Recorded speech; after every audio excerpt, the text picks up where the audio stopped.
Assalamualaikum and Hai everyone. Today we're going to talk about e-learning.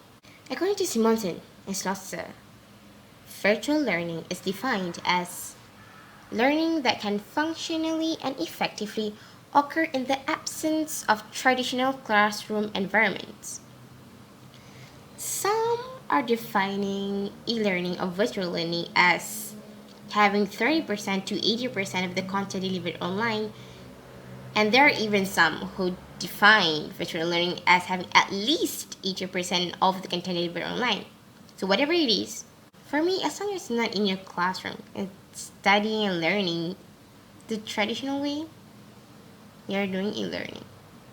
Virtual learning actually comes in several forms. For example, there are computer-based virtual learning, there are internet-based, remote teacher online, and etc.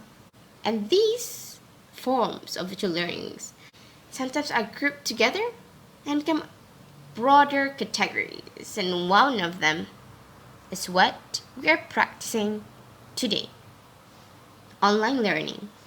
Online learning is actually any form of instruction that takes place over the internet.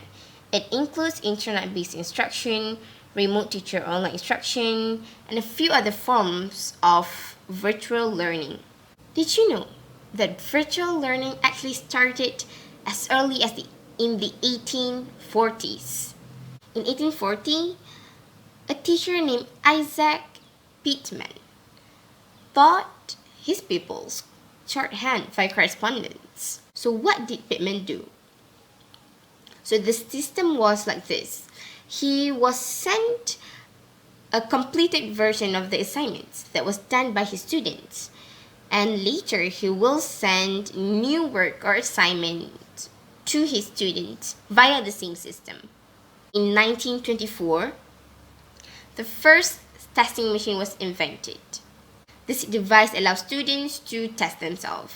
And later in 1954, a professor from Harvard University, B.F. Skinner, invented the teaching machine, which enabled schools to administer programmed instructions to their students. It was then until 1960s that the computer-based system was started to be used.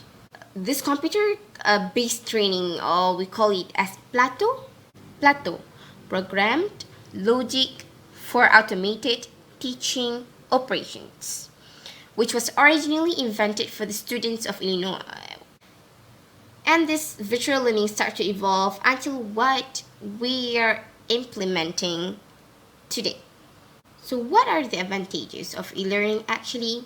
E-learning is actually very convenient and flexible.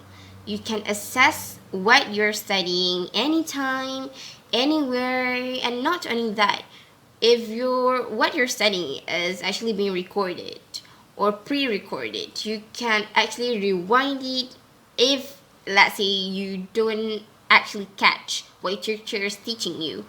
You can further revise it anytime you want. Students who are part-timing or those who are even working full-time can now study online with this virtual learning. Discussions can still be done. You can discuss with your friend via chat, or you can even do virtual meeting with your teachers or professors or even your friends. However, still, if we are about to put into use what we are learning, there are something that lacks from this e-learning compared to face-to-face learning. The top reason is you cannot practice what you do hands-on. Second, it's about the authenticity of the assignments. Well, your friends, your family members can help you to do the assignment, or maybe they're the one who do it for you. Your teacher won't know it, will they? Unless if you do the essay in front of your teacher and then submit it immediately. So, during this COVID-19 pandemic, we have no choice but to do online learning.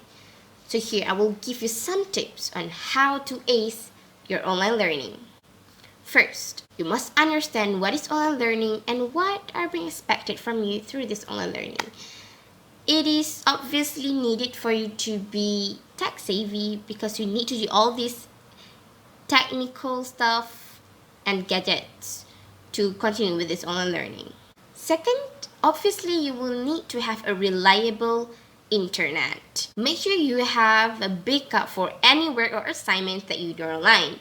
No matter what will happen to the work that you have been doing throughout the night for hours, and then suddenly your computer crashes and you don't have a backup.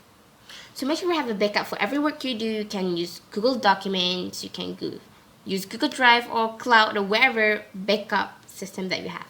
Next, make sure you have a dedicated study space. It's obvious that studying online is a bit hard as you have no teacher or supervisor who is supervising you while you're doing your work, and it's actually only you and your work. And other tips involve to identify your goals, to have a study plan, and obviously don't procrastinate. So make sure to study and finish your assignment on time. However, still remember to take some breaks and enjoy this online studying and have fun. Let's all pray that this pandemic will end soon, and happy learning!